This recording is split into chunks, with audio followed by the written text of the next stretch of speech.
ইরানের পরমাণু কর্মসূচি নিয়ে তুমুল উত্তেজনার মধ্যেই বিপদের গন্ধ পাচ্ছে ইসরায়েল। যে কোনো সময়ে ইসরায়েলে আঘাত হানতে পারে ইরানের মিসাইল বৃষ্টি।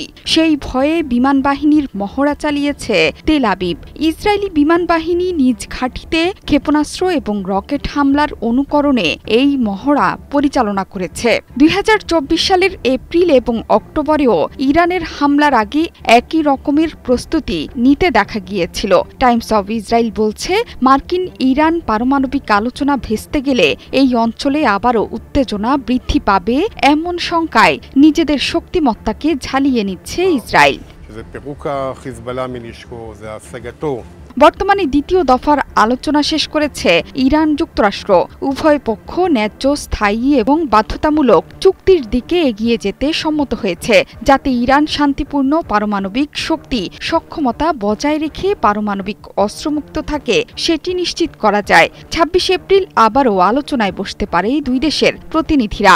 ইরানের পরমাণু কর্মসূচির মধ্যস্থতা করেছে মধ্যপ্রাচ্যের দেশ ওমান। ওমান সরকার জানিয়েছে, তৃতীয় দফায় আবারও মাস্কাটে বৈঠকে বসবে ওয়াশিংটন এবং তেহরান।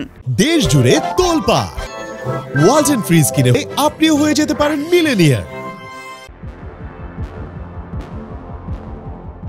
এই আলোচনার মধ্যেই ইরান এবং ইসরায়েল দুই পক্ষই যে হামলা পাল্টা হামলার প্রস্তুতি নিয়ে রেখেছে সেটি তাদের কর্মকাণ্ডে স্পষ্ট। আলোচনা ভেস্তে গেলেই রুদ্রমূর্তি ধারণ করতে পারে দুই পক্ষ।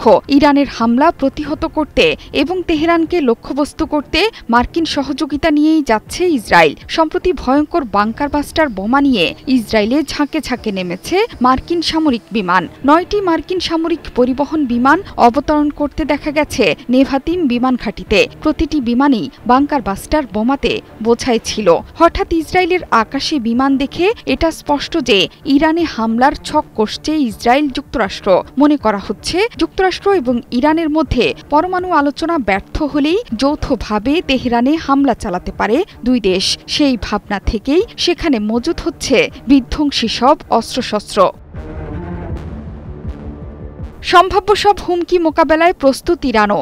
একের পর এক মহড়া, কূটনৈতিক তৎপরতা এবং ইসরায়েল ধ্বংসে ভয়ঙ্কর সব অস্ত্রশস্ত্র প্রকাশ্যে আনছে তেহরান। চলমান বাস্তবতায় ইরান সেনাবাহিনীর সাম্প্রতিক উন্নয়ন শুধু মধ্যপ্রাচ্য নয়, গোটা বিশ্বের নজর কেড়েছে। সম্প্রতি ইরানের স্থলবাহিনীর প্রধান ব্রিগেডিয়ার জেনারেল কিউমার্স হেইদারি জানান, ইরান সেনাবাহিনীর কাছে এমন কিছু কৌশলগত অস্ত্র আছে যেগুলো আগে কখনোই জনসম্মুখে আনা হয়নি, যা AI দ্বারা নিয়ন্ত্রিত।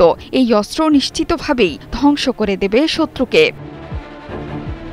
গত বছরের শেষ 3 মাসে পূর্বাঞ্চল, পশ্চিমাঞ্চল এবং উপকূলীয় অঞ্চলে 3টি বড় সামরিক মহড়া পরিচালনা করেছে ইরান। এসব মহড়ায় শুধু অস্ত্রের কার্যকারিতা পরীক্ষা নয়, বরং সেনাবাহিনীর প্রতিক্রিয়ার সময় দ্রুত মোতায়েনের সক্ষমতা এবং সমন্বিত কৌশলগত অপারেশনগুলো পরীক্ষা করা হয়েছে।